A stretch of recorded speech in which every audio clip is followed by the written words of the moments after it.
ஓஹோ, இதுக்கு முன்னாடி இவன் இப்படி பண்ணி நான் பார்த்ததே இல்ல.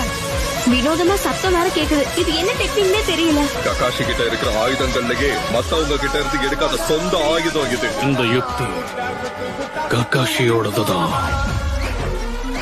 இதோட இன்னொரு பேரு லைட்டிங் பிளேட். இதுக்கு அப்படி ஒரு பேரு? ஏன்னா ககாஷி ஒரு தடவை வானத்துல இருந்து வர்ற மின்னல் தரைய தொடுறதுக்கு முன்னால இத அவரு பயன்படுத்தி ரெண்டா பொளந்தாரு. என்ன, மின்னல ரெண்டா பொளந்தாரா?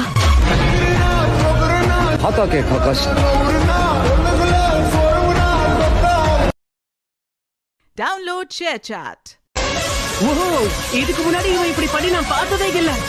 வினோதமா சத்தம் வேற கேக்குது. இது என்ன டெக்னிக்னே தெரியல. ககாஷி கிட்ட இருக்கிற ஆயுதங்கள்லயே மத்தவங்க கிட்ட இருந்து எடுக்காத சொந்த ஆயுதம் இது. இந்த யுக்தி ககாஷியோடதுதான். இதோட இன்னொரு பேரு லைட்டிங் பிளேட். இதுக்கு அப்படி ஒரு பேரு? ஏன்னா ககாஷி ஒரு தடவை வானத்துல இருந்து வர்ற மின்னல் தரைய தொடுறதுக்கு முன்னால இத அவரு பயன்படுத்தி ரெண்டா பொளந்தாரு. என்ன, மின்னல ரெண்டா பொளந்தாரா? ஹாகாகே ககாஷி.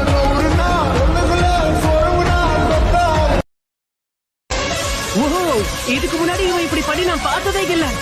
வினோதமா சத்தம் வேற கேக்குது. இது என்ன டெக்னிக்னே தெரியல. ககாஷி கிட்ட இருக்கிற ஆயுதங்கள்லயே மத்தவங்க கிட்ட இருந்து எடுக்காத சொந்த ஆயுதம் இது. இந்த யுக்தி ககாஷியோடதுதான்.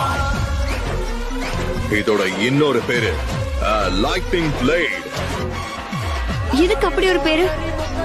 ஏன்னா ககாஷி ஒரு தடவை வானத்துல இருந்து வர்ற மின்னல் தரைய தொடுறதுக்கு முன்னால இத அவரு பயன்படுத்தி ரெண்டா பொளந்தாரு. என்ன, மின்னல ரெண்டா பொளந்தாரா?